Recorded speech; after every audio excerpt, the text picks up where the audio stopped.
Dr. File. Cuando pensamos en una momia, ¿qué es lo que se nos viene a la mente?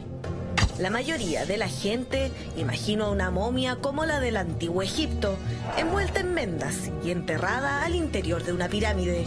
Pero, ¿qué es realmente una momia? ¿Cómo surgió el avanzado proceso médico para momificar cuerpos humanos?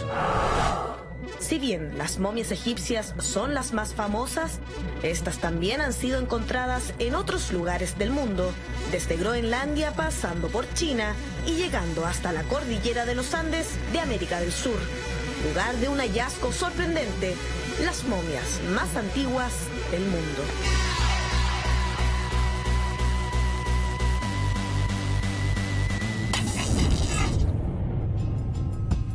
Hablamos de las momias chinchorro, las mismas que se pueden conocer en el Museo de la Universidad de Tarapacá San Miguel de Azapa, en el norte de Chile.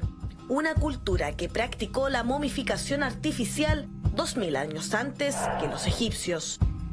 Pero ¿por qué los antiguos egipcios creían que la momificación de los muertos era esencial para garantizar un paso seguro al más allá? ¿Por qué la momificación surgió en culturas tan diversas? ¿Cuáles son los misterios que esconden? ¿Cómo surgió el mito de la maldición de la momia? El misterio de la vida eterna y los enigmas de las momias es lo que Dr. File abordará hoy en Mentiras Verdaderas. Junto a Dr. File. Estamos hablando, Doc, de un entierro, un rito. Estamos hablando de una cosmovisión y, por supuesto, de un tremendo enigma. Pero no se puede hablar en estricto rigor de entierro, Ignacio.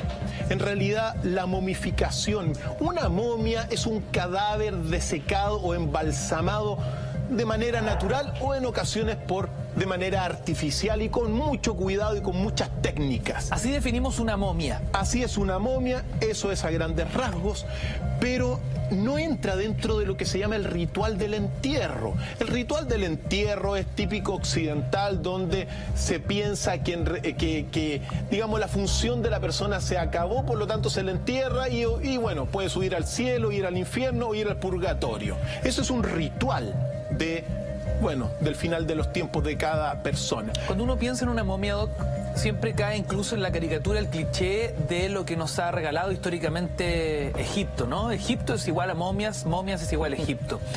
Pero sería interesante conocer otras culturas que también han practicado el ejercicio de la momificación. Por supuesto, Ignacio. En realidad la momificación uno encuentra vestigios en muchas partes del mundo. Ahora, como te decía, el ritual de la momificación es muy distinto porque en la momificación lo que se piensa es que hay una continuidad del alma humana de alguna forma, o que el alma humana sigue conviviendo en este mismo, digamos, en esta misma realidad física, pero en un plano distinto, como en un espejo.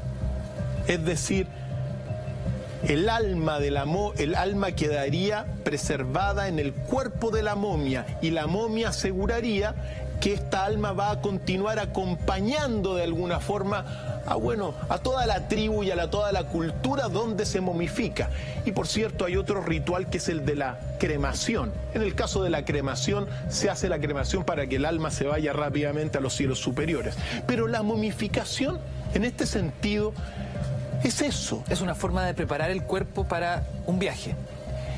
Es una forma de preservar al cuerpo para que pueda acompañar el alma durante muchísimo tiempo más, incluso llegar a la inmortalidad. Si se logra la inmortalidad del cuerpo, se logra la inmortalidad del alma, pero ojo, en este mismo plano físico, solamente que en una dimensión paralela. Es como decir lo siguiente: estamos aquí en esta mesa, en nuestro plano, en este plano que estamos nosotros, pero hay otro plano espiritual, un plano donde está el alma de la momia, que comparte todo esto, pero como en un espejo, Ignacio. Eso es, a grandes rasgos, este ritual de la momificación. Y en este sentido hay dos grandes categorías de momias. Las momias naturales y las momias artificiales. Momias naturales muy importantes, siempre vale la pena recordar San Pedro de Atacama. Y por supuesto a nuestra Miss Chile, Ignacio, que es una momia que ha estado durante mucho tiempo en todo lo que es el Museo del Padre Lepech en San Pedro de Atacama. Ahí está. Que es esta que estamos viendo aquí en pantalla, que tiene 2500 años de antigüedad y que fue una mujer que formó parte de los primeros agricultores de todo ese tan bello San Pedro de Atacama, donde están los grandes telescopios de la humanidad. Hoy día están ahí en el valle de Yajnantor. Pues bien, esta momia es una momia natural. Se la llamó Miss Chile, Ignacio. ¿Tú sabes por qué? ¿Por qué razón, Doc? Porque se preservó muy bien e incluso tenía las pestañas, después de 2500 años, las pestañas. Entonces, bueno, en este caso, esta momia se encontró en unos promontorios funerarios donde se cubrían con vegetal y con tierra. Y el clima seco y salino de todo lo que es San Pedro hizo el resto. Eso es muy importante, claro, la cantidad de sal que existe por las condiciones geográficas del desierto de Atacama y esa parte en específico del norte genera que estas momias se preserven naturalmente de una forma bien impresionante, casi intacta. Hay toda una historia en torno al padre Lepech que es bien controvertida, ¿no? Un sacerdote que en su obsesión por el estudio de la arqueología empezó a hacer mucho trueque.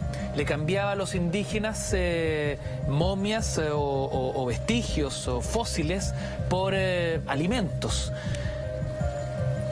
De esta forma se estaban también violando tumbas antiquísimas, porque esas momias estaban descansando para la eternidad. Hoy día cuando uno va al Museo del Padre Lepech ya no están exhibidas las momias. Se ha establecido un nuevo trato, un respeto por esa tradición indígena, y lo que estamos viendo es un archivo bastante exclusivo. Yo cuando chico fui, muy niño, ¿no? Fui a ese museo y tuve oportunidad de ver estas momias. Hoy ya no están para el público. Efectivamente, yo también tuve la oportunidad de ver a la Miss Chile cuando estaba en el Museo del Padre Lepech.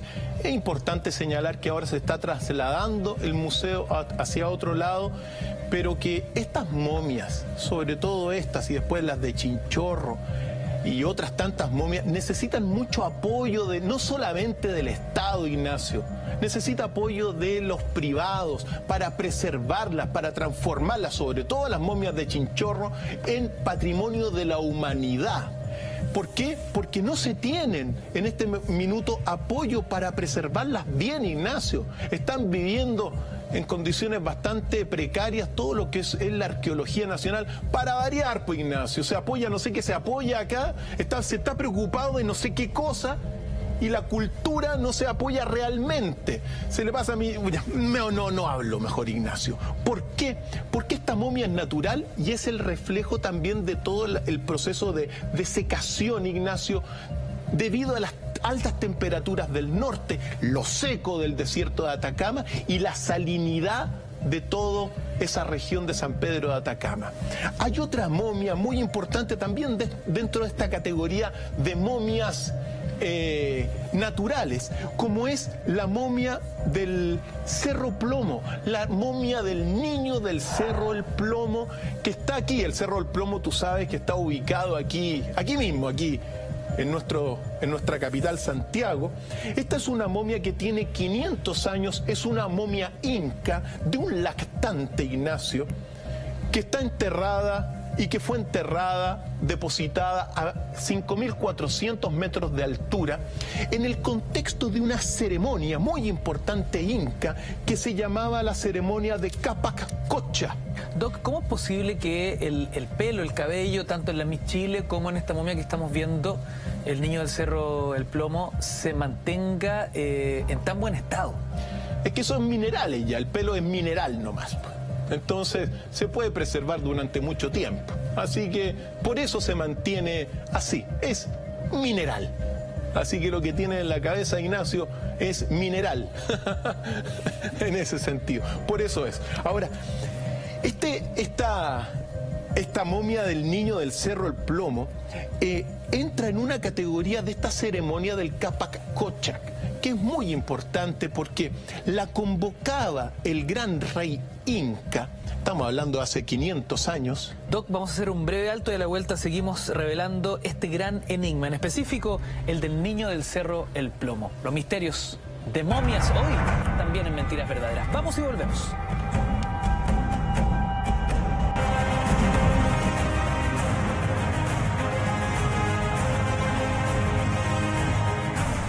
Noche de enigmas, noche de misterios en Mentiras Verdaderas. Seguimos junto a Dr. File, Cristian Contreras Radovich, hashtag abierto, nuestra cuenta Twitter, @mentiras la red, porque hoy hablamos del misterio de las momias. Y justamente estamos hablando de rituales y ceremonias de momificación en nuestro país. Estuvimos en San Pedro de Atacama, estuvimos en el Museo del Padre Lepech, pero muy cerca acá de nuestra ciudad, un niño momificado. El niño del Cerro El Plomo entra dentro de esta ceremonia inca de hace 500 años que se llama el Capac Cochac. ¿Y qué consiste? Que bueno, durante mucho tiempo se enviaban al Cusco, que era la capital del Imperio Inca, niños sanos, niños sin ningún problema, mujeres también sanas, para ofrecerlas en sacrificio, en beneficio, en este sentido, de agradecimiento al dios Inti o dios Sol. En consecuencia, estos niños que eran elegidos entre los niños más hermosos, más perfectos, de alguna forma entregaban su vitalidad al mismo rey inca a través de estos sacrificios. Una vez que eran elegidos, pasaban a ser seres sagrados. Se les mantenían en unas huacas, solamente los podía visitar algunas personas elegidas y también el rey inca. Y en un momento dado eran enviados a las diferentes regiones del Tihuantinsuyo, que es todo el imperio inca, para ser ofrecidos al sol y en este sentido sacrificados, como lo que ocurrió con este niño del Cerro El Plomo, que era un lactante, bien alimentado, hermoso, que se le alimentó hasta el último día, pero que ya llegado a estos 5.400 metros, que era ojo, el Cerro El Plomo, estamos hablando de Santiago, era la frontera inca con todo lo que fue el pueblo mapuche, la nación mapuche. Aquí era la frontera. Entonces se depositó a 5.400 metros de altura. Este niño se le dio chicha de maíz para adormecerlo y se le depositó en una fosa que fue cubierta herméticamente. Evidentemente, con un frío intenso, se momificó a lo largo de cientos de años. Pero ¿qué es lo importante detrás de toda esta ceremonia? Que los niños y las niñas que eran ofrecidas en realidad no morían, sino que se reunían con los antepasados para velar por el bien del imperio de estas altas cumbres, Ignacio. Esa era la tradición en aquel momento. Lo mismo que le pasó a la llamada momia Juanita, o también la llamada dama de Ampato, o también la dama de hielo, o también la dama que bajó del cielo, que fue otra momia inca dentro de este ritual del Capac Cochac, pero que fue encontrada en este cerro que se llama el Cerro Ampato, a 5.800 metros de altura, cerca de Arequipa, Perú, y que fue en este sentido sacrificada. Aquí la estamos viendo con claridad, durante el reinado del rey Inca Pachacutec, que era el 9º inca y que de alguna forma fue quizá el inca, uno de los incas más poderosos de todos. En este caso, esta dama de Ampato tenía 13 a 14 años, medía 1,58 m, era esbelta, bella, sana, sin enfermedades, dentadura perfecta, Ignacio, buena alimentación, tenía una dieta equilibrada, había ayunado el día anterior al sacrificio, pero en este caso murió de un golpe en la cabeza propinado por una macana mientras ella estaba arrodillada. Oh, qué brutal. Así fue la historia de la dama de Ampato, Ignacio. Doc, ¿qué podemos narrar respecto del llamado hombre de los Alpes? Una momia que además tiene una data muchísimo más antigua. Esta momia natural también data del 3300 a.C. Es una momia, quizá es la momia natural europea más antigua de todas, es decir, de la época de cobre. Y, por cierto, fue momificada gracias a la temperatura bajísima, prácticamente a un frío perpetuo en los Alpes, Ignacio. Y en este caso del hombre de los Alpes, o también llamado Otzi, se le hizo una investigación de su genoma. Se determinó que tenía los ojos, por ejemplo, color marrón, que tenía intolerancia a la lactosa, que su sangre era O positivo. ¡Qué increíble! Que medía, fantástico, es todo lo que se puede extraer a partir de estos grandes avances de la ciencia. Medía 1,59 m, tenía 46 años, 50 kilos, padecía de artritis, tenía caries y parásitos intestinales. Había sido vegetariano durante toda su vida, pero poco antes de morir había comido carne de ciervo. Y que también este hombre de los Alpes, también llamado, usaba una ropa de fibra, tenía unos zapatos muy sofisticados, pero fue muerto por una flecha que se le alojó en su pulmón izquierdo. Y que, según lo que se ha investigado, al menos en su capa, en su cuchillo y en la punta de la flecha tenía sangre de 4 hombres distintos. Es decir, había peleado mucho, pero finalmente había muerto y fue en este caso momificado debido a al frío perpetuo de los Alpes. Un guerrero que muere en batalla. Así es. Doc, ¿cuál es la momia más antigua de Egipto que podemos compartir con nuestros amigos en casa esta noche? Se llama Ginger, o al menos así se le llama en realidad. ¿Cuál es su data? 3.400 años antes de Cristo. Es la momia intacta más antigua que se tiene registro en el Egipto. Es lo que estamos viendo, ¿no? Es lo que estamos viendo, y que fue descubierta a fines del siglo XIX por Wallis Budge, cerca de Tebas, a 40 kilómetros al sur de Tebas. Y se le llamó Ginger porque su pelo era un poco aparentemente color rojo. En este caso, es una momia también que se encontró junto a un grupo de otras 5 momias, eran 6 en total. Todas estaban de alguna forma inclinadas hacia adelante, como lo vemos acá, y apoyadas hacia la izquierda. Por lo tanto, en el caso de Ginger, que fue una mujer que tenía entre 18 a 20 años, murió de un cuchillazo en el omóplato que le penetró el pulmón, Ignacio.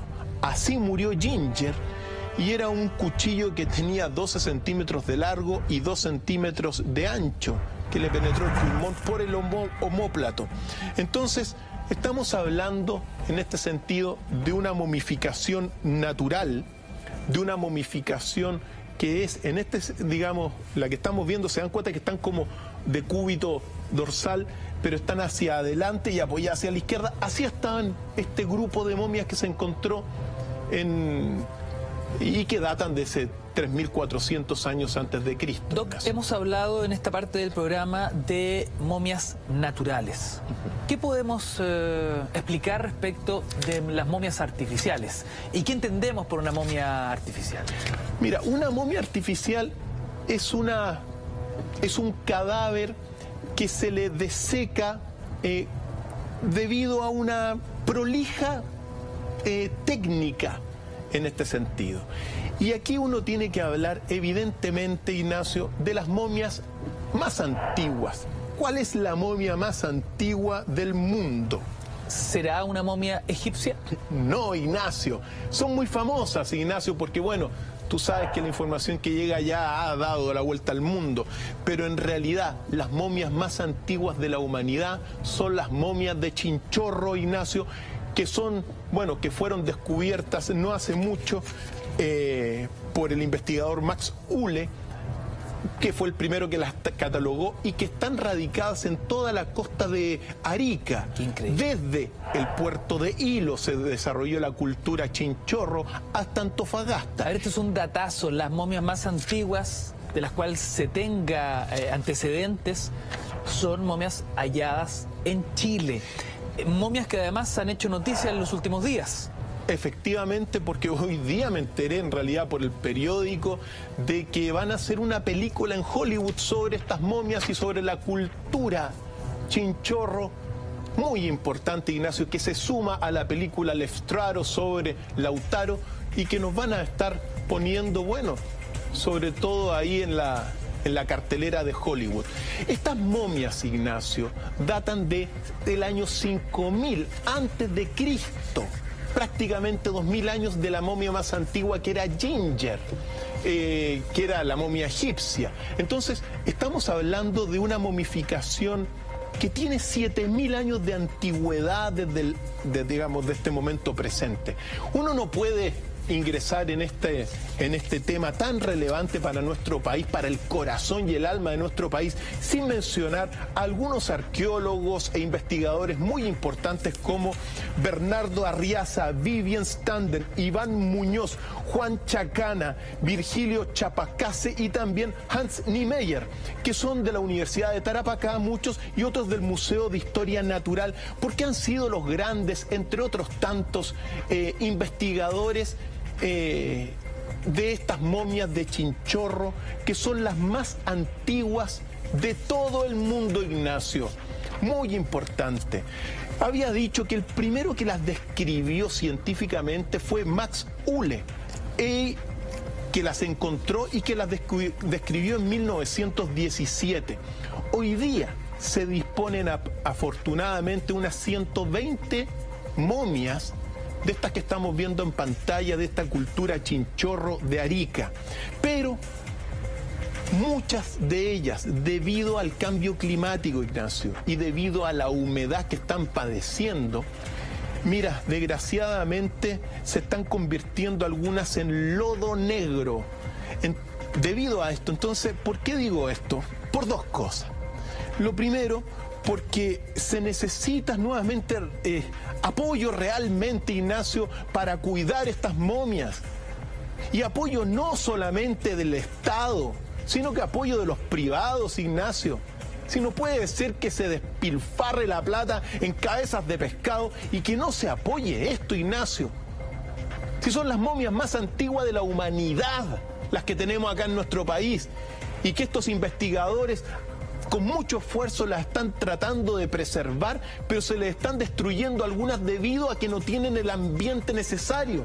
Entiendo que la Universidad de Tarapacá está llevando a cabo una campaña, ¿no?, para adquirir estos terrenos y de esta forma poder tener el control sobre el lugar físico donde se encuentran las momias. ¿Sabe qué, Doc? Respecto de la noticia de las momias de la cultura Chinchorro que llegarían al cine, llegarían a Hollywood, hay algo bien interesante que se explica acá, ¿no? Dice que el agua que consumían los chinchorros contenía altos niveles de arsénico por la geomorfología volcánica del lugar, lo que habría provocado una alta tasa de partos prematuros y además abortos. Frente al dolor emocional por la pérdida de un bebé, y como parte de la empatía y dolor de los padres, los chinchorros comienzan a ornamentar los pequeños cuerpos con tierra de color y pigmentos. Una práctica que se perfecciona con el correr del tiempo y que se va expandiendo a zonas aledañas. Una práctica colorida y muy especializada. Recordemos que los chinchorros eran una comunidad, una cultura bastante pequeña, no tenía muchos habitantes. Entonces, cuando fallecía un pariente en este sentido, para no sentirse de alguna forma totalmente desprendidos, de alguna forma, las comenzaron a momificar bajo este contexto de ritual donde el cuerpo de la momia va a preservar también el alma de la momia, pero en un plano diferente al plano, o sea, utilizan el mismo plano físico, pero en un plano dimensional distinto. Y en este sentido, la cultura chinchorro las momificaba para sentirse acompañado. Y en este sentido, Ignacio, realmente las momias chinchorro, uno puede decir que eran momias vivientes. No morían de alguna forma, o de alguna forma seguían viviendo en este mismo plano, o sea, digamos, en esta misma realidad física, pero en un plano distinto. Doc, para poder entender la línea del tiempo, ¿cuánto más antigua es una momia chinchorro versus una momia egipcia? Prácticamente 1600 años de antigüedad. ¡Wow! Más antiguas las momias de chinchorro. Qué increíble que gente viaja a Egipto esperando conocer algo así como la cuna de lo que podrían ser para ellos las momias más antiguas, y no, están acá. Y eso no hay que viajar muy lejos. No hay que viajar muy lejos. Y también, lo otro muy relevante es apoyar a todos estos investigadores, y ojalá que el gobierno y los privados, porque hay que llamarlos para que no estén preocupados de otras cosas, apoyen esto para que se transformen realmente en un patrimonio de la humanidad, que lo son, Ignacio, que sean reconocidas desde ese punto de vista. Se han escrito casi 100 publicaciones, se han hecho documentales. Hoy las momias chinchorro se quieren convertir en una película en Hollywood. Y no tenemos capacidad en nuestro país de poder preservar este patrimonio, un patrimonio de la humanidad. Bueno, otra señal de la crisis institucional en la cual se está, pues, Ignacio. Pero nosotros, mira, lo importante es que estas momias chinchorro son otra señal de este nacimiento de nuestro país para los próximos 1000 años, Ignacio. Si estamos hablando que son las más antiguas de todas.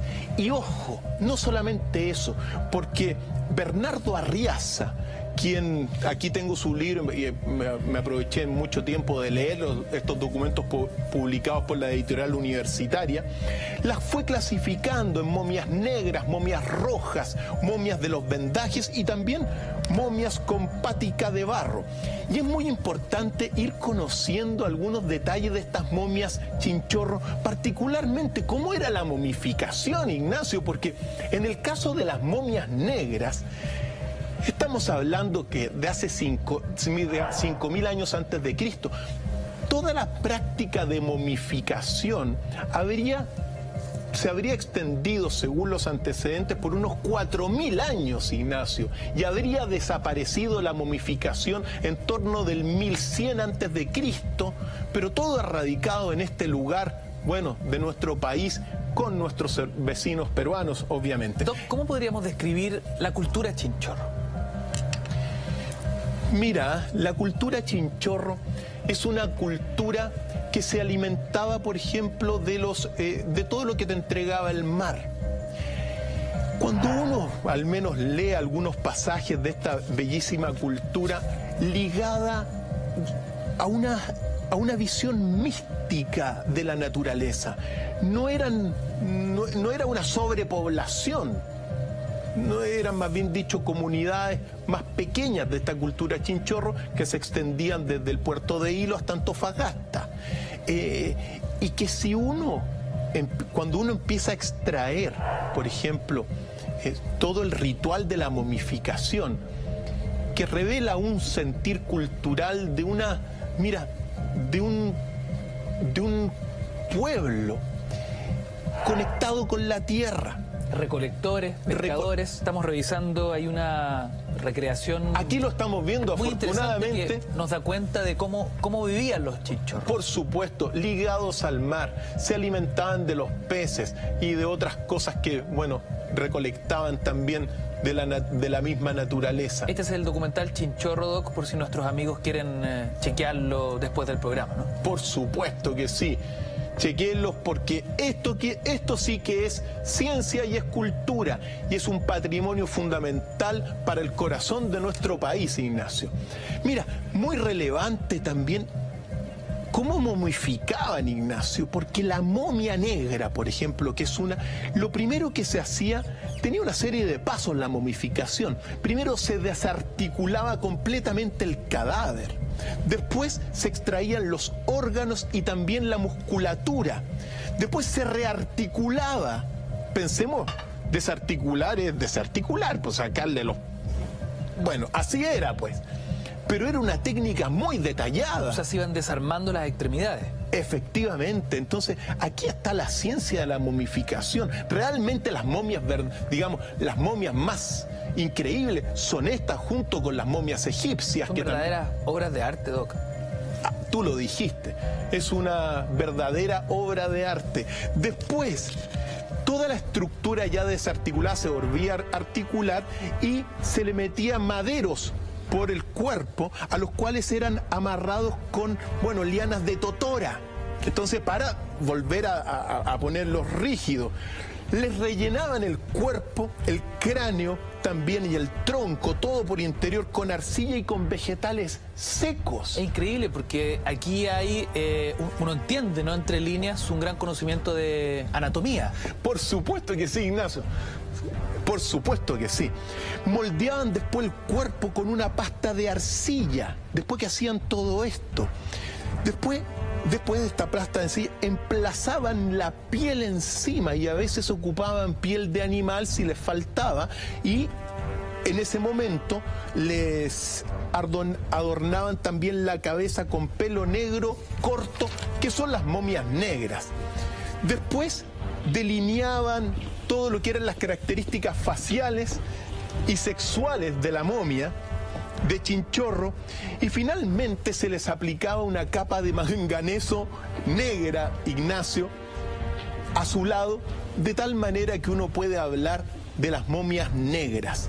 Así se hacía. Entonces, primero hay una preocupación de muchísimo tiempo, una técnica que se fue desarrollando porque se está buscando a través de esto que el cuerpo preserve al alma del difunto y que va a continuar viviendo en el mismo lugar donde se vive. Por eso son momias vivientes. O dicho de otra forma, si uno las analiza desde aquel año, hace 7.000 años de antigüedad, en el 5.000 antes de Cristo, gracias a estas momias, la comunidad Chinchorro se sentía acompañado de sus mismos deudos, por decirlo así. Entonces, era fantástica. Distintas son las momias rojas en su técnica de momificación, porque en el caso de las momias rojas se hacían incisiones en los hombros, en las ingles, en las rodillas y también en los tobillos, y a partir de estas incisiones se extraían, bueno, todos los órganos internos y también, por supuesto, todo lo que son la musculatura. Después, la momia roja se le desarticulaba la cabeza y se le extraía también, bueno, todo el cerebro para comenzar a disecarlos. Se les desecaba con muchas veces con cenizas y con brasas, es decir, ya cuando se les sacaba todo esto, por eso se les metía cenizas y brasas, entonces por dentro se secaba la momia en este sentido.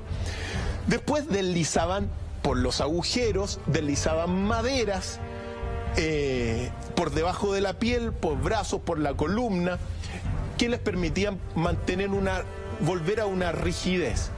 Luego estas momias rojas las rellenaban con plumas de ave marina, vegetales secos, diversos tipos de tierras y piel de guanaco de vicuña. Les metían para adentro, Ignacio.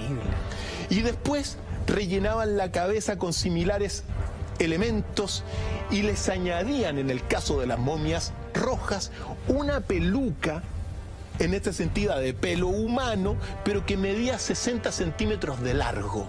Entonces eran distintas. Las negras tenían pelo corto, negro, pero las rojas tenían pelo largo, hasta de 60 centímetros, y era pelo humano, obviamente. Increíble, porque viéndolo desde una perspectiva muy simple, ¿no? Lo que se hacía al vaciar el cuerpo humano y rellenarlo con todo esto era convertirlo en una especie de muñeco. Sin embargo, hay aquí una visión ritual en una operación que duraba, me imagino, muchas horas, ¿no? Yo te diría que duraba esto semanas, Ignacio. La momificación de llevar ese cuerpo sin vida, por supuesto, a la momificación. Imagínate lo que es sacar por estas incisiones todos los órganos internos vaciarlos, después llenarlos a través de esto con, bueno, con cenizas para poder disecarlas por dentro. Y ojo, uno tiene que darse cuenta que los momificadores estaban trabajando con el cuerpo de sus mismos parientes, Ignacio. Entonces, el respeto ritual que tenía que haber ahí debió haber sido muy importante. ¿Hay algo que explique, Doc, momias negras y momias rojas? ¿Por qué la diferencia no solo en los colores, sino que también en la forma en cómo esos cuerpos eran rellenados, con materiales distintos? Mira, Ignacio, desde mi, al menos según los antecedentes, evidentemente hay otros expertos que ojalá algún día los podamos tener acá también, pero lo importante era que todos estos tenían diferentes símbolos, es decir, no es que se les llenaba con lo que... Cada uno de estos elementos tenía un simbolismo ritual importante, claro. Y al mismo tiempo, también, Ignacio, se realizaba con, digamos, es importante señalarlo, con toda la prudencia. ¿Para qué? Para que se vuelva, digamos, para que este cuerpo guardara el alma dentro. Y en este sentido, respondiendo a esta pregunta, en realidad durante estos milenios se perfeccionó la técnica, Ignacio. Doc, vamos a hacer un breve alto y a la vuelta seguimos descubriendo la increíble e enigmática historia de las momias Chinchorro. Somos Mentiras Verdaderas, noche de viernes, vamos y volvemos. Enigmas y misterios, hablamos de momias. Hemos recorrido el norte del país, hemos estado también con las momias Chinchorro, una historia alucinante que incluso va a llegar al cine, Doc. Efectivamente, Ignacio. Decir unas cosas, unos detalles, porque sobre las momias rojas finalmente se les cosían los agujeros, estas incisiones, y se les, bueno, cubría con una pintura de color rojo. Por eso se les llama de color rojo ocre y por eso se les llama evidentemente las momias rojas. Ahora, cuando uno ve la cultura Chinchorro y ve la momificación, quizá la más grande de todas las conclusiones de esta fantástica cultura y de este patrimonio de la humanidad, que son estas momias, las más antiguas del mundo, que todo esto que hemos visto y que lo hemos narrado y que para algunas personas puede parecer un poco, bueno, quizá un poco fuerte, ¿sabe lo que era en realidad esta momificación? Era una manifestación de amor de la cultura Chinchorro, Ignacio, manifestación de las emociones, de las aflicciones de la cultura Chinchorro y, por cierto, de las creencias espirituales de la cultura Chinchorro. Entonces, uno tiene que analizar dentro de ese contexto la momificación como una gran manifestación de amor, de sus creencias espirituales, de sus aflicciones y de que, bueno, y de que estas momias seguían viviendo y acompañando a la humanidad, a esta humanidad chinchorra. Las momias más antiguas de la historia están en nuestro país, son del pueblo Chinchorro, pero yo me pregunto, Doc, ¿cuál podríamos considerar la momia más célebre, la más famosa, la más retratada, la más discutida, la más reseñada de la historia? Uno tiene que remontarse ahí a la momia de Tutankamón, Ignacio. ¿Cómo no? ¿Cómo no? De la dinastía 18 de Egipto, que es la famosa momia que dio paso y pie para todo lo que se llamó la maldición de la momia de Tutankamón. Recordemos que esta momia fue descubierta en 1922 por Howard Carter. ¿Fue un impacto mundial este hallazgo? En su momento dado, por supuesto que sí, porque lo que se descubrió dentro de esta tumba encontrada en el Valle de los Reyes fue el tesoro hasta ese momento más grande encontrado por la arqueología de todos los tiempos. Se encontraron, bueno, vasijas, bueno, todo lo que es estas máscaras, estos sarcófagos de oro que cubrían a la momia de Tutankamón, que era justo la que estábamos viendo. Increíble. Me tocó a mí afortunadamente estar en la tumba en su momento dado y también ver la máscara de oro de Tutankamón, Ignacio, y realmente al menos, bueno, lo que yo sentí al ver la máscara, que aquí la tenemos representada, obviamente aquí al lado, Ignacio, es una máscara magnética. Es una máscara que te atrae, porque yo me acuerdo que me quedé media hora parado, afortunadamente, frente a la máscara viéndola, porque te atrae, está tan bien esculpida esa máscara. Y que, por supuesto, en las condiciones en que estaba y permanecía por muchísimos años, estaba intacta, impecable. La tumba sellada, Ignacio.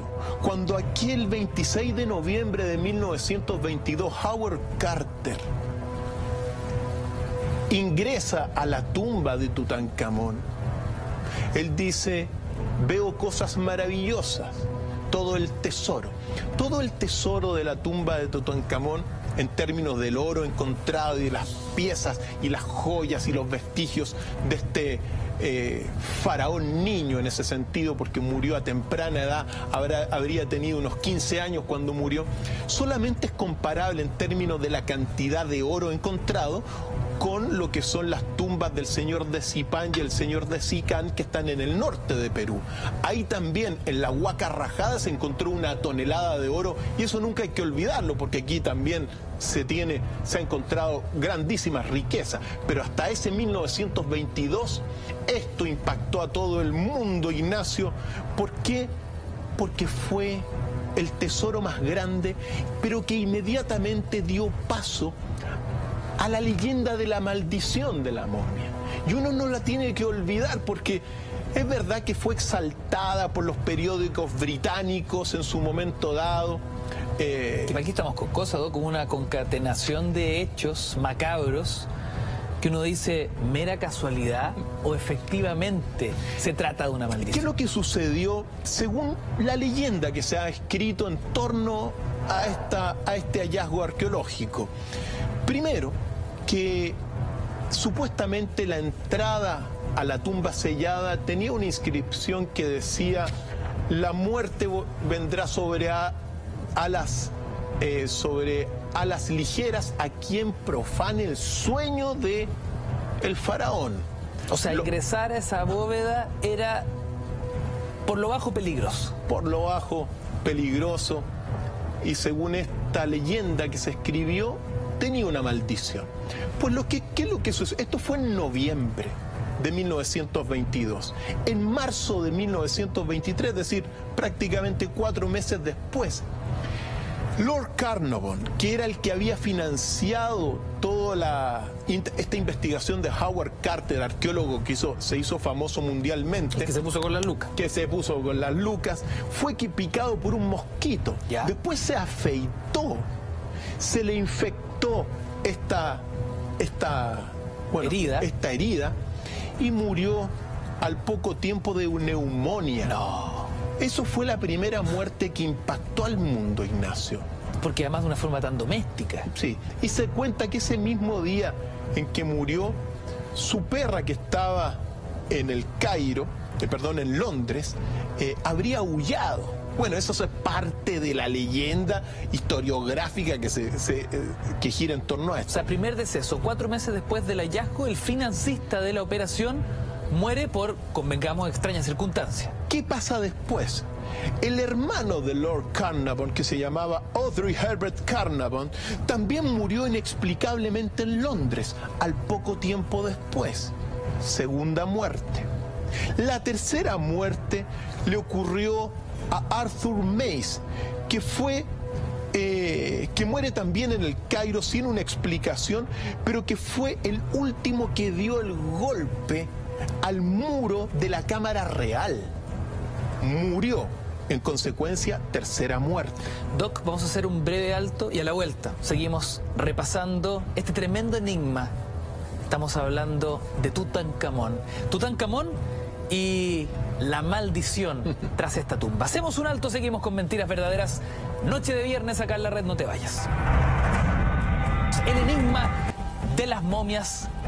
Estamos en Egipto, Doc. La maldición de Tutankamón. ¿Cómo es posible que luego de un hallazgo que históricamente fue tremendamente impactante, una muerte tras otra va escribiendo lo que la prensa describe como justamente una maldición. Se hizo un festín en la época con este tema. El cuarto muerto en este sentido se llamó Douglas Reid, que fue el que radiografió a la momia.